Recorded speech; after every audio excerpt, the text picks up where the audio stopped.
ঠাকুরের থালা বাসন চকচকে রাখতে গিয়ে কি হিমশিম খেয়ে যায়, কোনোভাবেই পরিষ্কার করে একদিনের বেশি রাখা যাচ্ছে না, কিন্তু চকচকে বাসন ছাড়া পুজো দিতেও ইচ্ছে করছে না। তবে এই ভিডিওটা দেখো, কোনো অসুবিধা হবে না এরপর থেকে। আর ঠাকুরের বাসনগুলো যেহেতু তামা কাঁসা বা পেতলের হয়, তার জন্য কিন্তু এগুলো মেনটেন করা খুব কষ্টকর। আর আমাদের তো চকচকে বাসন ছাড়া ভালো লাগে না।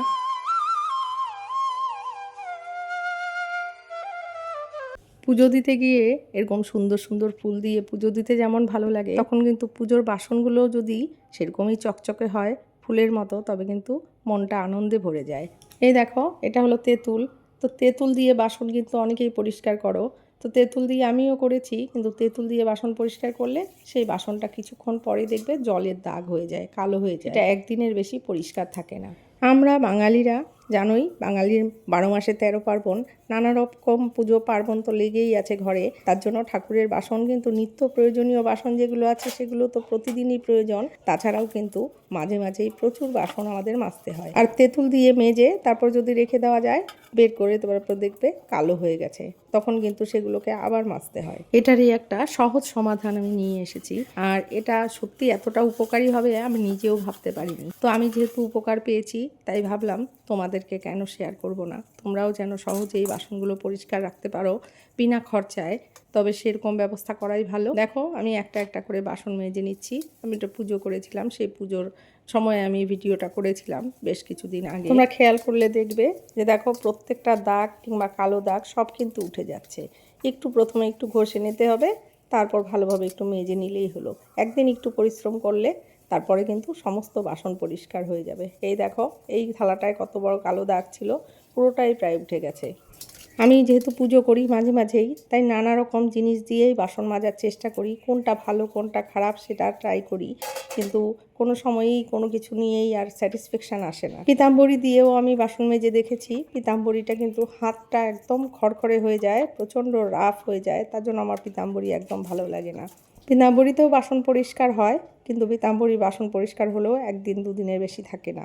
আর তেঁতুল দিয়ে বাসন মাজলে তো বাসনের মধ্যে যদি জল পড়ে তবে জলের দাগ হয়ে যায়, নয়তো বাসন মেজে শুকিয়ে মুছে তারপর রাখতে হয়। সেগুলো নয়, অনেক বেশি বাসন যেগুলো হয় তাও সেগুলো রাখা যায় গুছিয়ে, কিন্তু নিত্যদিনের যেসব বাসন দিয়ে আমরা পুজো দিই ডেলি, সেগুলো কিন্তু ওইভাবে মুছে মুছে রাখা সম্ভব হয় না। তাই আগের দিন পুজো দিয়ে পরের দিন দেখবে বাসনগুলো আবার কালো হয়ে গেছে, তখন আবার নতুন করে সেইভাবে মাজতে হয়। কিন্তু এটা যেটা আমি তোমাদের সাথে শেয়ার করছি, এটাতে কিন্তু আগের দিন বাসনটা মেজে রাখলে পরের দিন ওরকম কালো হবে না। বাসনটা এমনি সাবান দিয়ে ধুয়ে মেজে নিলেই হবে। দুদিন একদিন বাদে আবার একটু পাউডারটা লাগিয়ে মেজে নেবে, দেখবে আবার পরিষ্কার হয়ে যাবে। তোমাদের আমি পার্থক্যটা দেখিয়ে দিচ্ছি। এই দেখো, একটা তেঁতুল দিয়ে মাজলাম, আরেকটা তোমার এই পাউডারটা দিয়ে মাজলাম। দেখো দুটোর মধ্যে কোনটা পরিষ্কার হয়েছে, আর তোমরা নিজেরাই দেখে বলতে পারবে। পেছনটাও দেখো এত সুন্দরভাবে পরিষ্কার হয়েছে। এই দেখো, এইভাবে হাতের মধ্যে নিয়ে এইভাবে একটু ঘষে লাগিয়ে দেবে। এরপর একটা স্ক্রাবার দিয়ে একটু সাবান জল দিয়ে ভালোভাবে, সাবান জল বলতে যেটা দিয়ে ভিম বার কিংবা যেটা দিয়ে বাসন মাজা হয় সেটা দিয়েই একটু ঘষে ধুয়ে মেজে ধুয়ে নিলেই একদম বাসন চকচকে পরিষ্কার হয়ে যায়। দেখো কি সুন্দর হয়ে গেল। এই দেখো, দিওয়ালির সময় আমরা কিন্তু সবাই প্রদীপ জ্বালাই, আমিও জ্বালিয়েছি সেরকম। আর সেই প্রদীপগুলোই কিন্তু আমরা এদিকে সেদিকে ফেলে দিই। তো আমি এবার একটাও ফেলিনি, সব জমা করে রেখেছি। এই দেখো, এইগুলোকে আমি গুঁড়ো করে তারপরে কিন্তু এই পাউডারটা বানিয়ে, এটা মিক্সিতেও গুঁড়ো করে নেওয়া যায়। আমি হাতুড়ি দিয়ে পিটিয়ে আগে গুঁড়ো করে নিয়েছি, নিয়ে তারপর আমার নিরামিষ মিক্সি আছে সেখানে আমি গুঁড়ো করে নিয়েছি। আমরা কিন্তু যে কোনো মাটির দোকান থেকে এসব মাটির জিনিস একটু নিয়েই আসতে পারি। অন্য সময় পুজোর সময় যদি আমাদের কাছে প্রদীপগুলো থাকে তবে তো হয়ে গেল, নয়তো কিনেও আনা যায়। তো এই দেখো, প্রত্যেকটা বাসন আমার এত সুন্দর পরিষ্কার হয়েছে। এরপর এগুলো মেজে ঘষে সব আমি রোদে শুকোতে দিয়েছিলাম, সব শুকিয়েও গেছে। এখন আমি সব তুলে রাখবো।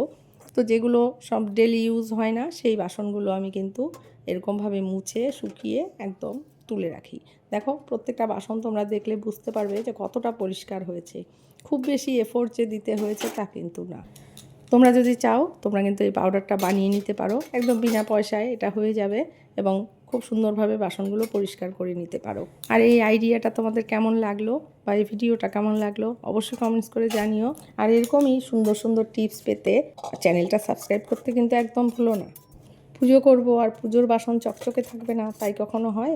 তো আমি দেখো এইভাবে বাসনগুলো সমস্ত কিছু মেজে শুকিয়ে তারপর একদম প্রত্যেকটা বাসন আমি প্লাস্টিকে করে একটা একটা করে ঢুকিয়ে বেঁধে রেখে দিই। এরপর আবার যেদিন পুজো করব তখন সেগুলো বের করে নেব আর একটু জল ধোয়া করে নেব, তবেই হবে। কোনো রকম কালো দাগ হবে না, কিচ্ছু হবে না। তোমরাও করে দেখতে পারো।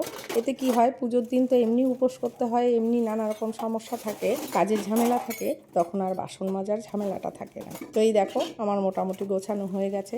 তো আজকের ভিডিওটা এই পর্যন্ত। আজ তবে আসি, আবারও আসবো আরও একটা নতুন কিছু আইডিয়া নিয়ে। এই টিপসটা ফলো করে কারোর কোনো উপকার হলো কি না অবশ্যই তোমরা কমেন্টস করে কিন্তু জানিও।